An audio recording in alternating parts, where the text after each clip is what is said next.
Donc bienvenue dans cette session. On a beaucoup parlé d'intelligence artificielle ce matin.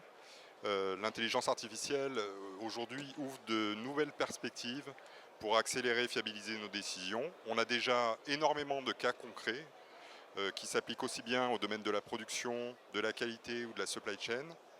Mais entre un pilote qui marche et un avantage constitué durable, il y a un cap à franchir. Et pour comprendre ce cap, il faut qu'on prenne un peu de recul sur ce qui s'est passé maintenant depuis plusieurs années. Hier, on peut considérer que le cloud a simplifié, a banalisé les usages du compute, les usages de la consommation finalement du stockage. Et l'intelligence artificielle aujourd'hui est en train de faire la même chose sur tout ce qui est applicatif. Autrement dit, créer de l'algorithme n'est plus ce qui distingue une entreprise. Parce que d'autant que tout le monde désormais est capable d'utiliser les mêmes modèles d'intelligence artificielle. Alors où se loge notre avantage compétitif en tant qu'entreprise ? Probablement dans la seule chose qui n'est pas allouée, nos données, nos modèles métiers, l'expérience de nos experts. Plus l'IA devient générique, plus ce savoir-faire spécifique devient notre meilleure défense, et c'est probablement ça ce qu'on appelle le capital de connaissances. Donc on va l'illustrer dans le domaine de l'industrie, parce que c'est l'environnement, ou en tout cas l'un des environnements probablement les plus exigeants qui soit. Ce qui marche dans l'industrie en termes de performance, de sécurité ou de souveraineté a de grandes chances de fonctionner également dans les autres secteurs. Donc c'est un peu la question de cette table ronde. Comment transformer ce capital de connaissances, ce capital de données, en décisions fiables, industrialisées, créatrices de valeur à grande échelle. Si je le dis simplement, comment en faire un différenciant compétitif plutôt qu'un actif dormant? Et pour répondre à cette question, je suis accompagné de 3 intervenants que je vais vous présenter. Donc tout d'abord, Jean-Marc Lazare de la société YouWise. Donc Jean-Marc, tu es président et cofondateur de YouWise. YouWise, c'est une société software as a service, leader mondial des data product marketplace. Ça fait 15 ans que vous transformez la donnée en des produits que tout le monde traduit et consomme en self-service. Et aujourd'hui, tout le monde qui consomme la donnée, c'est évidemment également les agents d'intelligence artificielle. Ensuite, donc, bienvenue Marc Royer, qui est Enterprise and Strategic Lead chez NetApp France. Donc NetApp, c'est l'un des grands leaders mondiaux dans le domaine du stockage. NetApp apporte un socle de gestion de données intelligente et sécurisée qui va unifier, valoriser toutes les informations industrielles de l'usine jusqu'au cloud pour accélérer la réussite des projets. Et enfin, Stéphane Siro, bienvenue Stéphane, qui est vice-président high-tech industrie chez Dassault Systèmes. Alors on a bien présenté ce matin la plateforme 3D Experience de Dassault Systèmes. Cette plateforme 3D Experience, c'est ce qui nous permet de relier les connaissances et le savoir-faire en capturant des décennies d'expertise dans des jumeaux virtuels.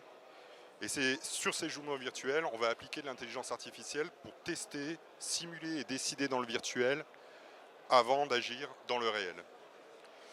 Donc voilà pour la présentation. Maintenant, si on rentre dans le vif du sujet avec une question un peu générale que je vais vous poser à chacun d'entre vous, en 2 minutes, pour vous, exploiter son capital de connaissances, qu'est-ce que ça veut dire concrètement? Avec un exemple concret de réussite chez un client.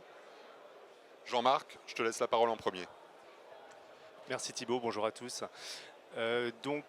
Pour nous évidemment, on se situe au niveau de la connaissance et pas du stockage. C'est comme on peut bien ranger sa chambre, mais une fois qu'on l'a rangée, si on ne sait pas où trouver et quoi faire de ces jouets, ça a peu d'intérêt.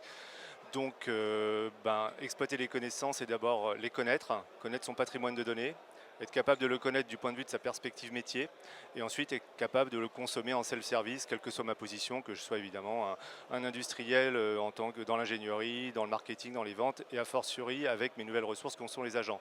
Alors un exemple concret, je sais pas, nos clients, ça va être des entreprises comme Total Energy ou Schneider Electric, mais prenons Total Energy, grande entreprise globale, beaucoup de pays, beaucoup de métiers très différents, Et personne dans ce groupe ne peut prétendre connaître tout le patrimoine de données qu'il a à sa disposition.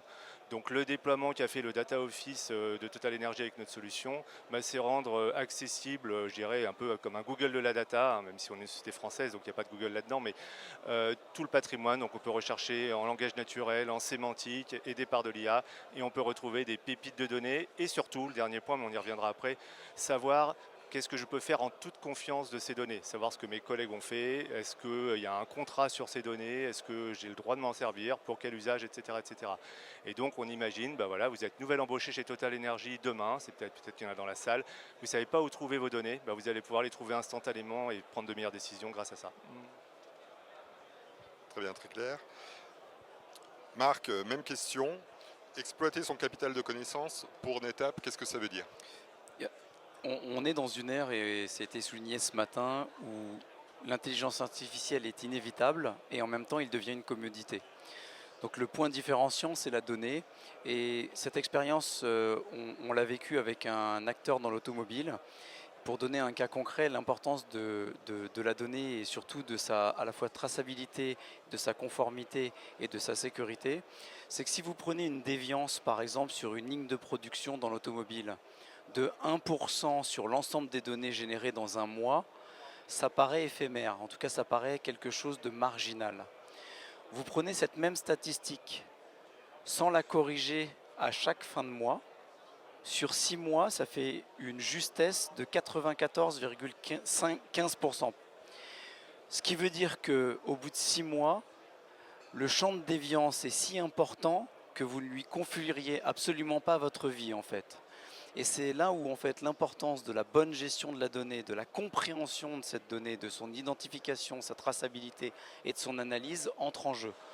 L'événement qui paraît anodin peut avoir des conséquences économiques et parfois vitales dans certaines industries dramatiques. Donc c'est là où en fait on rentre sur le champ de connaissance et le champ de maîtrise au-delà de l'outil qui est aujourd'hui disponible pour toutes les entreprises. Ok, très clair. Stéphane, même question. Alors on a eu pas mal de présentations ce matin lors de la plénière au travers de la 3D Experience Platform, mais justement sur la 3D Experience Platform, exploiter son capital de connaissances, comment ça se traduit? Je pense que la première chose qu'il faut reconnaître, c'est qu'on est à un moment particulier d'une évolution technologique que personne n'est capable d'anticiper à 10 ans, ce qu'il appelle la singularité. Donc je pense qu'il faut déjà reconnaître qu'on a du mal à se projeter. Personne arrive à se projeter à 5 ans, 10 ans. Donc par rapport à ça, il faut s'ancrer dans quelque chose qui est fondationnel, sur lequel on peut construire des stratégies à 10 ans alors même qu'on ne sait pas ce qui va se passer à 10 ans. Comment on fait? Donc là, un des exemples d'un travail que mes équipes mènent, c'est un travail qu'on fait avec NVIDIA pour construire la plateforme DSX. DSX, c'est l'approche d'NVIDIA pour des AI Factory, donc des data centers IA, au niveau gigawatt. Donc vraiment, on passe à une échelle qui est au niveau gigawatt. Et là-dessus, aujourd'hui, il faut vraiment déployer à l'échelle. Et la clé industrielle pour ce déploiement à l'échelle, c'est la méthodologie. Donc la réponse à cette question, c'est une méthodologie système. Et on applique chez Dassault Systèmes, on aide NVIDIA sur l'ingénierie système. L'ingénierie système permet de définir un système dans toute sa complexité à tous les niveaux d'une AI Factory. Donc pour répondre à votre question, face à un avenir qu'on a du mal à comprendre, tout le monde honnêtement, il faut se baser dans une méthodologie industrielle qui, elle, est la base pour construire cet avenir qui sera agentique, qui sera génératif, etc. Donc la méthodologie industrielle est la fondation sur laquelle on peut bâtir ça. Ok, très clair. Du coup, au travers des exemples que vous venez de citer, donc on comprend qu'on a des cas qui marchent. Maintenant, si on regarde la mécanique au travers de vos interventions sur les différentes couches, comment une donnée ou un savoir-faire devient-il concrètement une décision? Donc si je commence par NetApp, Marc, qu'est-ce qui fait qu'une donnée est réellement exploitable aujourd'hui par l'intelligence artificielle? Et finalement, où se gagne et où se perd la bataille de l'infrastructure? On va dire que l'infrastructure est devenue aujourd'hui le socle invisible, c'est la fondation de la maison. Et ce matin, ça a été d'ailleurs cité par Arnaud Bertrand. Ce qui est intéressant, c'est que finalement, on se projette tout de suite dans l'intérieur de la maison. En fait, on veut acheter déjà des couleurs, des meubles et un aménagement. En réalité, si on n'a pas travaillé sur son socle, demain, on peut faire face à des difficultés contextuelles et structurelles assez importantes. Les premiers points qui nous viennent en tête, pour nous, c'est l'accessibilité, mais pas sans le compromis de la sécurité. La traçabilité, c'est important, mais pas sans avoir au préalable évalué par de l'audit continu la pertinence de cette propre donnée. Parce qu'avoir de la donnée, c'est assez facile. En générer, on le fait tous et on a tous un téléphone dans nos poches. Donc en fait, naturellement, sans rien faire, des milliers de gigaoctets sont générés par jour. Par contre, l'exploitabilité de cette dernière, celle-ci relève un petit peu plus d'un travail d'orfèvre. C'est ça qui va amener aussi la mise à l'échelle. Finalement, c'est de passer sur un environnement suffisamment fiable et maîtrisé pour ne pas être dans la déviance que j'ai nommée tout à l'heure. Et côté UWise, comment passer d'un data lake peut-être inutilisé ou mal utilisé à des connaissances que les métiers, et on l'a évoqué lors de l'introduction, désormais les agents d'intelligence artificielle vont consommer vraiment au quotidien et en temps réel? Partons des fondations, donc c'est évidemment essentiel. Après, la différence avec le monde réel, c'est qu'on peut chacun se construire sa propre maison sur les mêmes fondations et avoir l'impression de vivre dans le même monde alors qu'on ne vit pas dans la même maison. Donc, partant de ça, et c'est pour ça que le marché, des gens comme Gartner, et on s'inscrit là-dedans, appellent ça des data product marketplace. Donc le premier terme, c'est data product. Considérer la donnée et des packages de données comme des produits. Donc c'est comme un entrepôt, si vous avez des boulons et des vis, ça va être des boulons et des vis, ils sont bien rangés. À partir du moment où vous commencez à avoir un boulon plus une vis avec un mode d'emploi, ça devient un produit que vous pouvez acheter et qui va servir à d'autres personnes, et puis etc. etc. Donc c'est cette analogie-là. Donc très concrètement, par-dessus des infrastructures, mais telles que celle de NetApp et d'autres, on va créer une couche de connaissances. Et une couche de connaissances, on appelle ça un contexte métier, ce qui est le patrimoine, je dirais, de savoir-faire qui distingue une entreprise d'une autre. Et ce contexte, il va être dynamique. Et il est d'autant plus important dans un monde où ce sont des agents IA ou des automates qui le consomment. Jusqu'à présent, et c'est encore vrai, il y a toujours la boucle de rappel humaine. À partir du moment où vous donnez à manger ces connaissances en tant que produit de données à des agents IA à qui vous allez donner une intention, ils vont y aller franco. Et on voit aujourd'hui tous les jours des exemples de... Donc c'est extrêmement important. Donc très concrètement, après, ça veut dire quoi? Ça veut dire que vous avez un produit de données, ça peut être des données brutes ou comme un rapport de business intelligence. Ils ont des métadonnées, ils ont des contextes dynamiques qui peuvent varier entre vous et moi. C'est-à-dire que quand je vais arriver sur ce produit de données, ça va vous dire des choses parce que la marketplace, elle saura que vous posez toujours des questions d'un certain type et puis peut-être que moi d'un autre type. Donc on est au début de quelque chose, effectivement, il y a une histoire qui est en train de se créer autour d'une offre de données qui se renouvelle complètement et une demande qui s'exprime certes pour nous humains, mais avec très augmentée par des agents. Voilà, donc c'est peut-être un petit peu, je dirais, littéraire ce que je raconte, mais c'est très concret ensuite. Évidemment, il y a des logiques de contrat de données, de lineage, enfin bon, après je ne sais pas quel est le niveau de technicité de l'auditoire, mais ce sont des choses extrêmement concrètes sur lesquelles c'est comme ça que l'on se distingue effectivement et que ces couches sont complémentaires les unes avec les autres et nécessaires les unes aux autres. Juste en complément de votre intervention, on comprend que tout ça va permettre une accélération de la décision, mais qu'est-ce qui va permettre concrètement de la fiabiliser, de s'assurer que cette décision soit la bonne? Il y a toujours, en fait, nous on se rend compte dans les projets, effectivement depuis 15 ans, c'est sympa, mais il y a 15 ans on avait l'impression de prêcher un peu dans le désert et tout le monde nous rejoint aujourd'hui, enfin tout le monde, pas que UWise, mais tout un tas d'acteurs qui disaient mais mettez des moyens sur la qualité de vos données, sur la gestion de vos données, c'est votre bien le plus précieux et non, c'est pas de l'or qu'il faut garder dans un coffre, il faut le travailler, donc bon, ça change un petit peu. Donc la fiabilisation effectivement au quotidien, mais ce qui est intéressant c'est qu'elle n'est plus uniquement dans les mains devient des spécialistes et des experts de la donnée. C'est-à-dire qu'aujourd'hui, tout un chacun, avec la modernisation des outils et les types d'expériences qu'on peut proposer, mais comme, alors pardon de les citer régulièrement, mais on s'est tous un peu fait la main là-dessus. Quand vous êtes sur Google Maps, et ben vous pouvez faire des propositions de rectification quand le restaurant il est mal placé ou les horaires d'ouverture. Aujourd'hui, dans les entreprises industrielles, c'est comme ça qu'on fonctionne. Vous êtes un commercial chez Total Energy, c'est des exemples concrets, je peux rectifier des choses si on m'a remonté de l'information sur le potentiel champ d'exploitation, etc. Et on rentre dans une logique où la donnée, elle se crowdfix, elle se crowdsource, et voilà. Donc ça, c'est un premier élément. Donc fiabilisation. Et puis ensuite, hein, bah, c'est la logique de traçabilité. Hein, comme les produits physiques dont on parlait, est-ce que je peux, en toute confiance, une donnée, elle n'est pas de bonne ou de mauvaise qualité dans l'absolu. Elle peut être suffisamment bonne pour faire certaines choses, mais pas assez pour d'autres. Donc toujours comprendre d'où ça vient, qui a fait quoi, est-ce que j'ai le droit de m'en servir, etc., etc. Et a fortiori, quand c'est des agents qui s'en servent, il n'y a pas tellement le choix. On doit leur avoir donné le cadre d'usage de la donnée et l'accès à cette connaissance. Merci. Côté Dassault Systèmes, on en a beaucoup parlé ce matin. On voit l'impact que peut avoir la 3D Experience Platform dans la gestion de la propriété intellectuelle des clients et utilisateurs. Mais du coup, comment capter le savoir-faire d'un expert, d'un ingénieur, d'un responsable qualité et le rendre réutilisable à l'échelle? Et qu'est-ce que peut apporter le jumeau virtuel dans cet objectif? Je pense que le point que tu mentionnais sur la fiabilité des données, on revient à ça quelque part. C'est-à-dire que, je ne sais pas si, j'imagine que vous tous, vous avez testé Claude Code ou des outils du genre, et quelque part on pose une question, on demande quelque chose, et il y a 100 pages de code qui défilent. La question c'est, que vaut ce code? Comment est-ce que je peux lui faire confiance? Est-ce que quelque part je le mets directement en production ou est-ce que je le vérifie? Donc imaginez, vous êtes en train de construire, moi dans mes équipes aident nos clients à concevoir des produits électroniques, des objets, des wearables, je ne sais. Imaginez que vous utilisez une approche générative et que, comme sur Claude Code, ça vous génère des centaines de pages de contenu. Quelque part, le goulot d'étranglement est de savoir est-ce que je peux faire confiance à ces données. C'est la vérification un petit peu de ces données.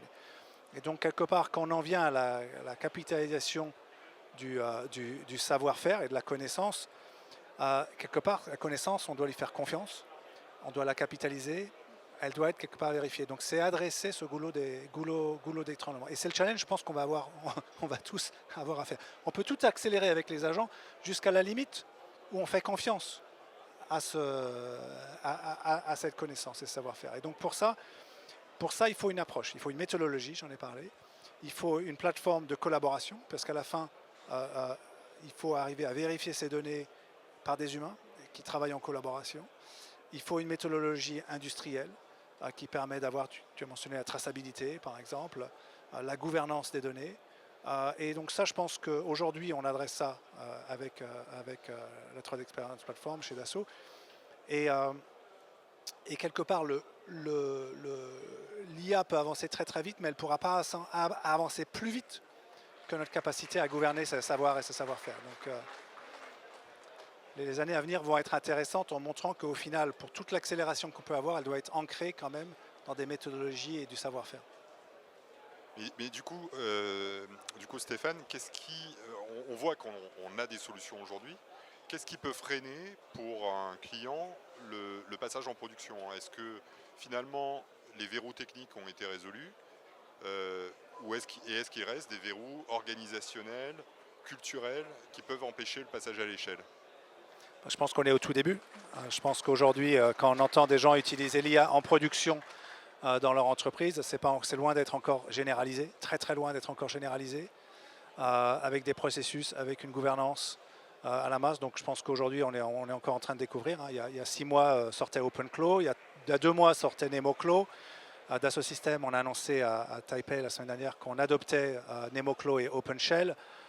Donc je dirais que ça avance très très vite, mais également chaque mois apporte son élément d'innovation. Donc je pense qu'il faut également être assez humble de se dire qu'on est quand même au tout début d'un changement. On est au tout début d'un changement. Ça va être le changement de toute notre vie, à nous tous, et qu'il faut quand même qu'on soit ancré dans la réalité. Je pense que le muscle clé, c'est l'agilité.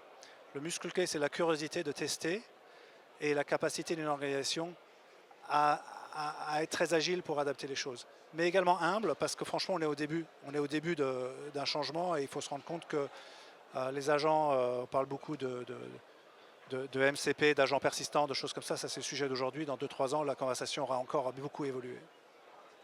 Ouais, c'est très clair. Marc, ton avis sur le sujet de ce que tu constates des échanges avec tes clients ou partenaires, qu'est-ce qui aujourd'hui freine l'adoption, freine l'accélération et le passage à l'échelle? Ce que l'on voit chez NetApp, c'est que le monde est prêt en fait à ce changement. Il n'y a pas une opposition si forte que cela à épouser des nouveaux outils qui en plus viennent aujourd'hui accompagner le monde dans une consumérisation à outrance. Parce qu'il a d'abord épousé avant le monde de l'entreprise le monde du quotidien. Donc on ne découvre pas les agents, on ne découvre pas les outils. Par contre, là où je rejoins mes deux camarades, c'est l'usage, c'est la contextualisation, c'est l'humilité à l'appréhension de l'outil et surtout à ses réponses. Souvent, on a pour humour depuis des années dans l'IT de dire que l'erreur est souvent entre la chaise et le clavier. La manière dont on va verbaliser, et je parle de verbalisation, donc le mot est fort justement pour une raison, c'est que si j'appréhende des outils où je dois verbaliser de la bonne manière et de manière méthodique, puisqu'on en parlait juste avant, c'est assez important pour obtenir le bon résultat. L'absence de méthode et l'absence finalement d'itération répétée et donc d'entraînement, on parle de POC souvent de mise à l'échelle. Pourquoi le jumeau numérique? Parce qu'il va simuler bien plus que notre capacité humaine à le faire sur un temps dans une échelle business. Donc c'est un petit peu finalement la multitude entre l'outil, les outils, l'appréhension de ces outils, évidemment les données en source et notre capacité à se remettre en cause avec l'humilité qui a été mentionnée juste avant. Et Jean-Marc, de ton côté, dans ces grands projets d'industrialisation et de mise à l'échelle, quels sont les principaux verrous que tu peux constater si tu en vois, tant sur le plan techno, organisationnel ou culturel? Pour ne pas paraphraser mes collègues, c'est assez culturel, hein. Je pourrais dire c'est technologique, mais en fait pas vraiment. Et puis la technologie, on ne la connaît pas, celle qui est en train d'arriver. Donc on est encore dans la culture des silos, ça il n'y a pas de doute, hein. Les goulets d'étranglement d'une certaine manière et repenser son organisation, sa façon de travailler, ça nécessite, et c'est difficile pour chaque humain, je dirais, de repenser son quotidien, sa façon de collaborer, ce qui nous motive et ce qui nous freine des fois chaque jour. Donc c'est avant tout ça. Alors ça change parce que ça rentre par la sphère privée. Donc à partir de ce moment-là, c'est vrai que c'est des agents transformateurs dans l'entreprise qui ne sont pas faciles à appréhender, quelle que soit la taille des entreprises, hein, même dans notre scale-up de 100 personnes, c'est pas simple à appréhender.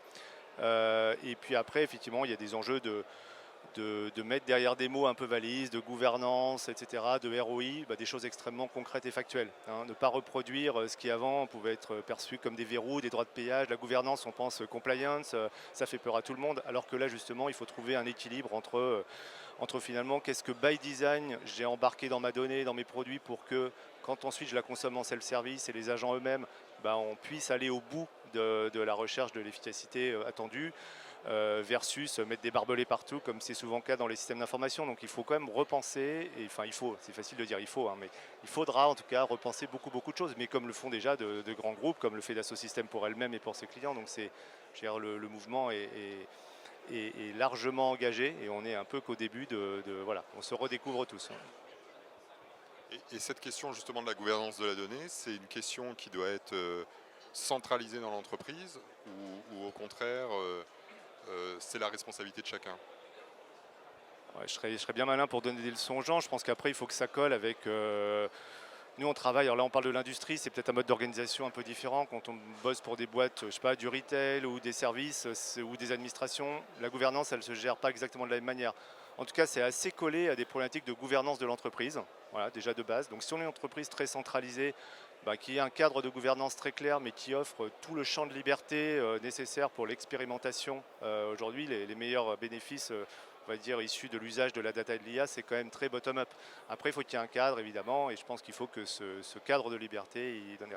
Et puis, dans d'autres structures, c'est extrêmement distribué par essence. Quand on bosse avec, je sais pas, un groupe comme Leclerc, admettons, c'est extrêmement distribué par essence. C'est une boîte de fédération ou un assureur. De ce fait-là, On va s'organiser différemment et la gouvernance, ça va être extrêmement rattaché, ça va partir du retour sur investissement pour les collaborateurs sur le terrain. Donc il y a plein de façons de le penser. Voilà, donc, Stéphane, comment aujourd'hui on peut s'assurer de créer de la valeur mesurable à l'échelle? On parle de mise à l'échelle, de montée en puissance. Est-ce qu'on est capable de mesurer cette valeur créée et comment s'assurer qu'on crée cette valeur? Ouais, peut-être juste avant de répondre à votre question, je réfléchissais un peu à la gouvernance de la donnée. Si je peux rebondir là-dessus. Bien sûr. Et je ne sais pas, comme beaucoup d'entre vous, moi j'ai soumis mes impôts la semaine dernière. C'était toujours une expérience sympathique, n'est-ce pas? Et c'est un bon exemple. Quand on fait, imaginons qu'on pouvait faire sa déclaration d'impôt avec de l'IA, que ça allait aspirer toutes ces données et ça générait la déclaration d'impôt. Au moment d'appuyer sur le bouton soumettre, on irait quand même faire la vérification. On vérifierait. Et donc je pense que pour la gouvernance des données, il faut quand même se dire que pour toute la capacité générative, la question c'est quelle est la confiance que vous auriez d'appuyer sans vérifier sur le bouton. À quel moment vous auriez cette... Donc la gouvernance, finalement, va être soumise dans la confiance. La confiance que vous avez dans les données générées. Et soumettre ses impôts, c'est une chose, mais soumettre le design d'un produit industriel, que ce soit une usine IA, que ce soit un avion. Imaginez un avion. Imaginez la vérification que doit aller, la certification, toutes ces choses-là. Enfin, vous projetez l'exemple que je donne sur les impôts, qui est déjà assez tangible comme on crée. Qui nous parle. Mettez ça au niveau d'un avion qui doit fonctionner, qui doit voler pendant des années sans s'arrêter. C'est là où on se dit comment on fait. Donc un petit peu pour revenir un petit peu à votre question, il y a cette question auquel on va devoir faire face tous. On le fait déjà avec l'actualité. On dit est-ce que cette information est fiable? Depuis 10-15 ans, quelque part, on dit toujours est-ce que cette information est fiable? Et donc au niveau industriel, il faut un niveau de discipline, de méthodologie. Et à ce stade, aujourd'hui, la meilleure manière, c'est quand même de s'ancrer dans des disciplines documentées, enseignées à l'université, comme l'ingénierie système, comme tous ces éléments-là. Donc, pour répondre un petit peu à votre question, nous, aujourd'hui, on en revient aux fondamentaux des méthodologies industrielles, des outils industriels. En même temps, on adopte extrêmement rapidement, comme le font les ingénieurs. Les ingénieurs, ils voient un nouvel outil et le lendemain, ils l'ont adopté. Donc, quelque part, les agents IA, tous les éléments qu'on peut voir, les agents persistants, etc., ça sort. Nous, quelques semaines plus tard, on l'adopte. L'exemple de notre adoption de NemoClo. Donc, adopter vite, avoir ce muscle d'agilité et en même temps être ancré dans une réalité, dans une méthodologie industrielle qui permet de construire, concevoir des avions, des voitures, des usines IA avec la confiance qu'elles vont fonctionner. Donc c'est cet équilibre-là qu'il faut trouver. Okay. Ça vous parle à tous? Le sujet des impôts, ça... C'est un très bon exemple, très bon exemple.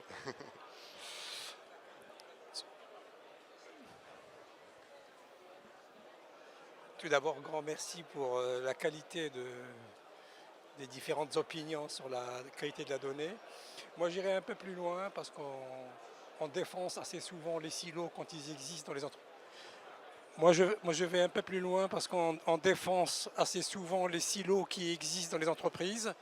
Ces silos, ils ont existé pour une raison historique, économique et de souveraineté. Ils n'ont pas existé par hasard. Les désolidiser, c'est une bonne aventure, mais il faut être très prudent. Je voudrais rebondir sur ce que vous avez dit sur la gouvernance.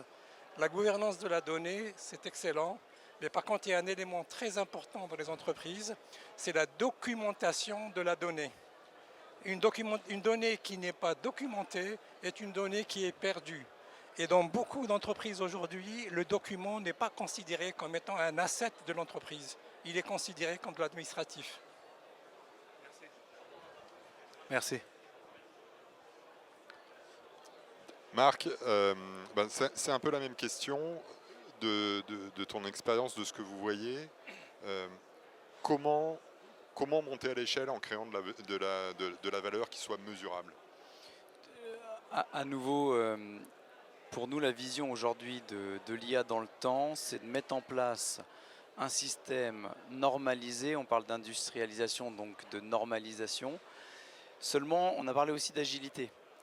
Parce que la vérité d'aujourd'hui n'est pas celle de demain, et comme l'évolution des outils, des moyens et de la donnée qui s'auto-génère finalement est constante, on doit réajuster en continu finalement nos moyens. Ceux qui ne le font pas vont avoir des déviances, j'en ai parlé tout à l'heure, ou alors vont être disruptés par ceux qui auront finalement la rigueur de la gestion de cette donnée.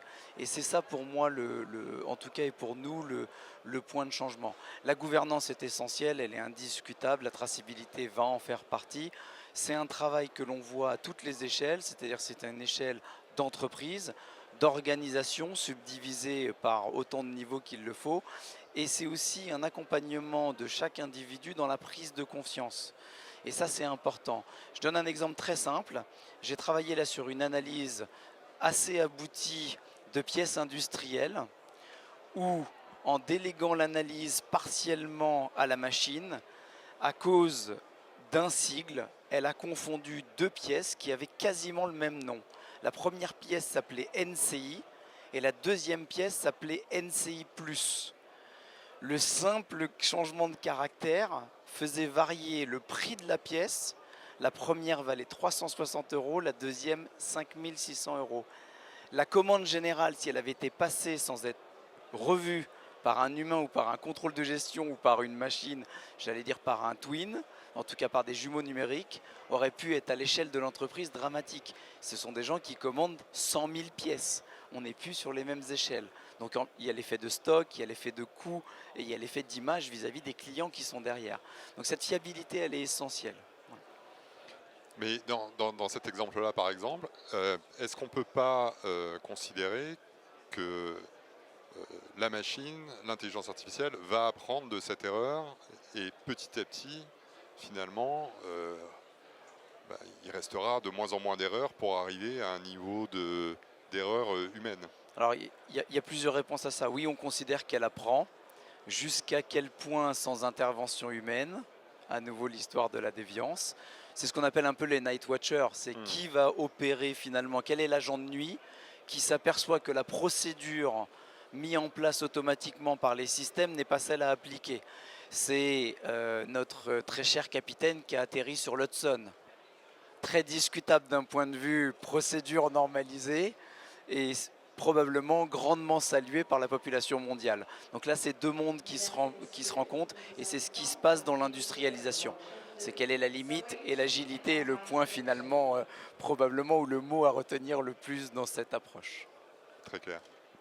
Alors, on en a déjà pas mal parlé. On va essayer de se focaliser un peu sur des systèmes qui aujourd'hui consomment énormément de données. C'est les agents IA. Donc côté UWise, vous avez lancé il y a quelques mois un serveur MCP. Concrètement, qu'est-ce que ça débloque dans le travail de vos clients? Qu'est-ce que ça change pour un agent IA? Alors oui, on a lancé, on a adopté en tout cas les technologies et les serveurs MCP depuis un certain temps, dès lors que ça a été suffisamment, on va dire, robuste pour pouvoir répondre à nos exigences de sécurité et de droit d'accès aux données. Et aujourd'hui, on en a plusieurs dizaines. Je pense qu'on a 200 serveurs MCP qui sont exposés via notre plateforme. Et l'objectif, c'est pas juste d'accéder à la donnée brute. Au début, c'était la donnée brute avec sa documentation, qui est essentielle naturellement. Mais ensuite, c'est qu'est-ce qu'on permet à des systèmes IA, agentiques ou pas, de comprendre dans ces données et de faire avec. Donc typiquement, tout à l'heure je parlais de data product, mais comme on est dans le virtuel, c'est pas comme un boulon ou une vis où une fois qu'on a mis le boulon et la vis, on peut pas faire grand chose d'autre. Là, on peut reconfigurer ces data products de manière dynamique. Donc à partir du moment où aujourd'hui un agent IA arrive sur ma plateforme, et sur d'autres naturellement, il va comprendre toute la documentation de ma solution, tout ce qu'il va pouvoir faire avec, donc grâce au serveur MCP, il y en a plusieurs dizaines qui vont de la vérification de la qualité à la connectivité, etc., jusqu'à l'accès à la donnée, incluant sa documentation, les contrats, qu'est-ce que j'ai le droit de faire avec, et dynamiquement, pour Jean-Marc Lazare ou pour Thibaut, parce qu'on n'a pas le même profil, pas le même métier, va me créer dynamiquement un contexte métier, un contexte de données qui n'existe nulle part, dans aucun silo, qui existe vraiment de manière presque éphémère, le temps de ma question. Et donc on entre dans une logique de dynamisme sur les contextes métiers dont on a besoin. Et donc les serveurs MCP, donc je vais un peu plus, parce que le serveur MCP c'est une prise normalisée entre finalement des agents IA et puis des contextes IT existants. C'est commencer à créer en tout cas cette couche dynamique, virtuelle, au-dessus des silos, pas forcément à la place, mais qui va nous proposer des environnements de confiance. Et quand on dit de confiance, ça va naturellement de l'infrastructure jusqu'à cette expérience pour pouvoir faire nos métiers différemment. Alors comment dans 10 ans, je ne sais pas, on les fera, mais en tout cas les faire différemment. Et Marc, donc justement sur la partie accès à la donnée, quand on va connecter des agents autonomes à des données de production critique, on l'a vu, on génère un risque. Comment on garde le contrôle finalement? Comment en tant qu'humain on garde le contrôle? Tu en as un peu parlé juste avant, mais est-ce que tu peux préciser? Ce qui est important, c'est d'auditer tout ce qui se passe sur les plateformes. On parle de socle, vous ne laissez pas les clés sur la porte de la maison. Quand bien même vous oublieriez les clés sur la porte, l'idéal serait d'avoir et la clé et un autre moyen d'authentification avant d'autoriser l'accès. C'est exactement la démarche que l'on a. On ne souhaite pas avoir un moyen unique d'accès à la donnée. On analyse aussi la déviance. Quand je parle de la déviance, là ce coup-ci c'est la déviance d'accès.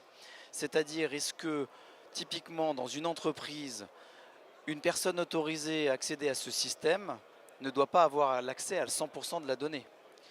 Autrement dit, même si je partage des données, il peut être remonté une information d'accès parce que l'agent marketing se connecte à la donnée financière. Par défaut, on préfère qu'il soit deny, refusé, réévalué par le système et ensuite ou pas autoriser l'accès. C'est ce qu'on veut pour les agents, parce que les agents, en termes d'échelle, on aura 1000 agents, 10 000 agents pour un salarié dans l'entreprise. On va devoir donc forcer le pas sur cette vérification et ce risque de ce qu'on appelle dans la sécurité man in the middle, celui qui se positionne au milieu et qui substitue finalement avec les bons codes d'entrée à la porte. Il avait la clé, mais ce n'était pas suffisant. En fait, il a trouvé la clé dans la rue et on ne veut pas qu'il accède à la donnée. Donc ce profiling avancé, il doit être dans l'essence native du système. Et ça fait partie de ce que nous, on propose chez NetApp. Mais est-ce que, justement, pour aller chercher de l'efficacité, pour aller chercher de la productivité, on ne va pas avoir tendance au contraire à donner un contexte de plus en plus large aux machines et aux agents? Et donc, pour reprendre ton exemple, laisser l'agent avoir le maximum de contexte possible sur l'entreprise pour être encore plus pertinent et plus efficace dans son approche. C'est un très bon point. C'est le juste milieu à trouver entre rigueur, profondeur et largeur d'accès à la donnée. La rigueur n'est pas un compromis, la gouvernance ne peut pas être un compromis, la traçabilité et l'auditing ne peut pas non plus être un compromis. Et on l'a dit en introduction, et tu l'as très bien souligné en introduction, ce qui fait la singularité des entreprises, ce n'est pas les 100% de données publiques, des 175 zettabytes dans le monde, qui ont déjà été ingurgités par Claude, ChatGPT, Mistral, etc. C'est bien la donnée unique de chaque entreprise contextualisée dans son monde industriel. Et c'est ça qu'il faut absolument, j'allais dire, préserver, d'où le terme de cette journée aujourd'hui à la Outscale Experience, qui est la souveraineté. Bien sûr. Stéphane, on en a beaucoup parlé ce matin lors de la plénière. On sait qu'un agent qui se trompe sur du réel, ça peut avoir beaucoup d'impact, ça peut coûter cher. Est-ce que finalement le jumeau virtuel, c'est pas ce qui va nous permettre de résoudre ce problème et d'entraîner, de servir finalement de banc d'essai pour les agents et pour l'apprentissage des agents? Je dirais que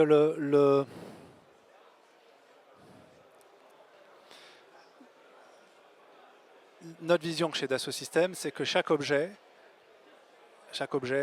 a son jumeau virtuel, ou chaque jumeau virtuel a son jumeau réel quelque part, et que les deux se complètent. Par exemple, un jumeau virtuel, il est virtuel, donc on peut le simuler dans l'ensemble des possibilités de scénarios, d'infinité de scénarios possibles. On peut également le faire bouger dans le temps, on peut le faire vieillir, rajeunir, ce qu'on ne peut pas avec un jumeau réel. Donc il a des capacités de modélisation, de simulation qu'a pas un jumeau réel. Donc ça, c'est un petit peu je dirais le concept. À partir de là, l'agent vient augmenter le jumeau virtuel. Donc le jumeau virtuel, par exemple, se design avec des applications. De plus en plus, l'interface utilisateur va être moins l'interface graphique, mais une interface agentique, par exemple. Donc l'agent vient, je dirais, accélérer et augmenter la capacité de générer des jumeaux virtuels. Ensuite, sur le fond, sur la fondation même de se dire qu'un jumeau virtuel est une représentation qui représente la réalité physique et scientifique du jumeau réel, ça ne change pas. L'agent ne change pas en lui-même. C'est plutôt un moyen pour pouvoir aller plus vite, pour le générer plus rapidement, ou une interface agentique différemment. Sur le fond, c'est plutôt une accélération qu'on voit, ou une richesse additionnelle qu'on voit, plus qu'un changement de... C'est pas vraiment un changement de paradigme sur ce point-là. Mais je suis preneur de vos retours dans les questions, ou vous venez me voir après pour en débattre avec plaisir. Et en synthèse, est-ce qu'aujourd'hui on est... Enfin, je pense que ça a été en partie répondu, mais est-ce qu'on est prêt à aller plus vite dans le passage à l'échelle et faire de l'agentique tout en gardant la maîtrise? Enfin, Marc, tu l'as évoqué, ça nécessite un contrôle de la donnée strict. J'allais pas dire un cloisonnement, mais c'est un peu ça aussi. Est-ce que globalement, et c'est une question pour tous les trois, est-ce qu'on est prêt à aller encore plus vite? Qui veut commencer? Je vais peut-être commencer. Je pense que sans aucun doute, là on vit ce qu'ils appellent une singularité, un changement majeur. On voit aujourd'hui les agents qui ouvrent toute une opportunité d'aller beaucoup plus vite avec une notion de générativité qui va s'appliquer au logiciel, mais également au design du jumeau virtuel et donc aux objets physiques. Donc je pense qu'on va vivre vraiment une nouvelle renaissance industrielle par ce biais. Ensuite, ça va se passer par étapes. Aujourd'hui, on est dans le sujet agentique. Demain, on sera dans le sujet de la vérification, de comment on vérifie, comment on s'assure qu'on peut vraiment avoir une confiance dans ces éléments. Et ensuite, qui sait ce qui viendra après. Donc je pense que l'horizon à 5-10 ans, assez franchement, je mets au défi quiconque de pouvoir dire vraiment comment ça va s'opérer. Mais ce qui est sûr, c'est que c'est une avancée formidable et qui apportera au niveau industriel beaucoup de bienfaits. Oui, on ne sait pas encore où est-ce qu'on va arriver, mais l'accélération, elle est certaine. Elle est surtout inévitable. Et la seule constance, c'est pas de moi, c'est d'Héraclitès, c'est le changement. Donc en fait, c'est un modèle aujourd'hui qui est à suivre. Celui qui loupe le train, il reste à la gare, il n'y a pas le prochain train. Et ça, c'est quand même une réalité dans le monde dans lequel on vit, qu'il faut, j'allais dire, accepter et vivre avec. L'autre point sur la partie évolution dans le temps, etc., on avance et on apprend en marchant. Il n'y a pas de futurologie, il faut déjà essayer d'avoir les fondements de chaque jour qui passe pour ne pas prendre de retard. C'est un point majeur dans l'industrie. Et le deuxième, c'est aussi pour lancer l'ensemble de l'entreprise dans la même direction, en tout cas la majeure partie avec la conduite du changement. Ça, c'est essentiel. Vraiment c'est un point de culture d'entreprise. Ça redevient le centre, j'allais dire, nerveux d'une entreprise aujourd'hui. Jean-Marc, une réaction? Oui, au plus un complément, donc limite, nous, UWise, ça veut dire Human and Wise, hein, c'est la contraction des deux, c'est Human, Wise, donc c'est vraiment s'élever collectivement, enfin, c'est l'ADN de notre entreprise, notre mission, à travers un truc qui peut paraître un peu rébarbatif, c'est démocratiser l'accès aux données et à la connaissance. Mais voilà, c'est ce changement dont on peut tous être acteurs. Aujourd'hui, les frontières entre les technologies, les approches sont en train de s'estomper, de se flouter, mais on ne sait pas trop où elles vont se redessiner.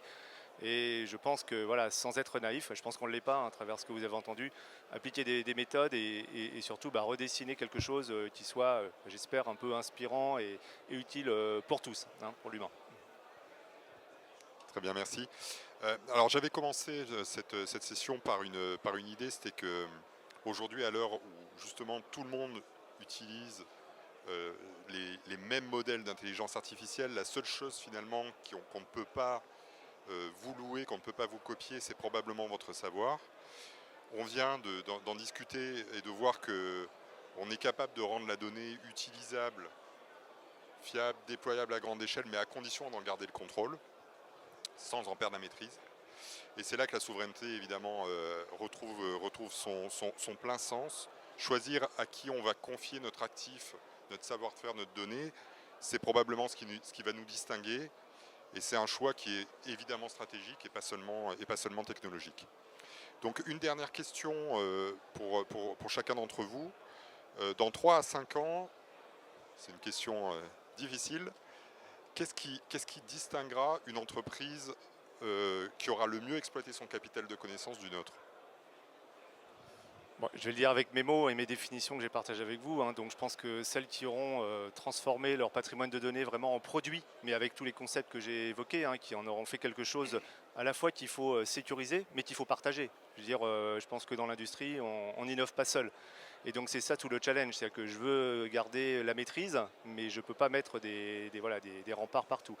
Donc productiser, c'est décrire, c'est automatiser, ou en tout cas faire que cette fabrique à data, fabrique à IA, fabrique à produits, soit un continuum et qu'on soit tous derrière ça, voilà, en orchestration.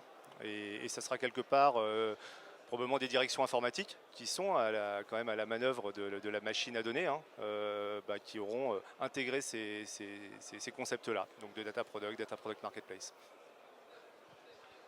Marc, ton avis sur le sujet? La vision qu'on a, c'est d'essayer d'accompagner l'ensemble de nos clients à trouver une bonne symbiose entre l'intelligence humaine et l'intelligence artificielle dans un contexte où la prise de connaissance est éclairée. Et c'est vraiment l'objectif finalement qui alimente le leitmotiv global de NetApp et donc de nos collaborateurs vis-à-vis de nos clients et partenaires. C'est ce qu'on fait aujourd'hui et depuis quelques années avec Outscale. Donc, d'où le chemin qui se rencontre à nouveau encore au travers de cet événement. Très bien. Et Stéphane, même question, dans 3 à 5 ans, qu'est-ce qui distinguera ceux qui ont vraiment su exploiter leur capital de connaissances? Je pense que d'abord c'est une question difficile à répondre. Je pense qu'on s'en l'interroge. Toutes les entreprises devraient s'interroger. Tous les individus également. Comment est-ce qu'on arrive à gérer tout ce qui arrive au niveau IA? Je pense que une certaine sagesse de comprendre qu'est-ce qui doit être adopté, qu'est-ce qui ne doit pas être adopté, quelles sont les fondations sur lesquelles on doit bâtir l'entreprise. Donc jusqu'où il faut aller vite, jusqu'où il ne faut pas aller vite, et donc quelque part, qu'est-ce qui est vraiment fondationnel. Donc j'en reviens un petit peu à vraiment aux fondations, de se dire quelle est la culture d'entreprise qu'il faut avoir, une culture agile, une entreprise collaborative.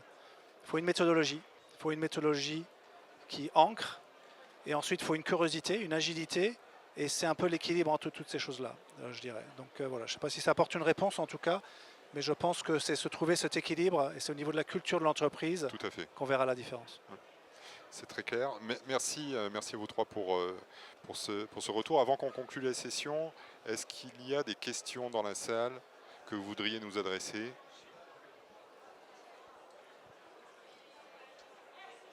Vous avez choisi comme titre l'IA industrielle. Ça repose sur les données industrielles et les données produits. Comment intégrez-vous le protocole STEP AP232, AP242 et 232 qui définit les données techniques des produits, donc via les data products? Et ça concerne aussi Dassault Systèmes.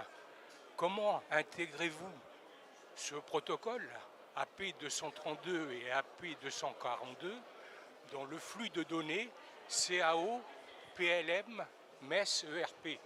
Pour être plus précis, CATIA, Enovia ou d'autres logiciels.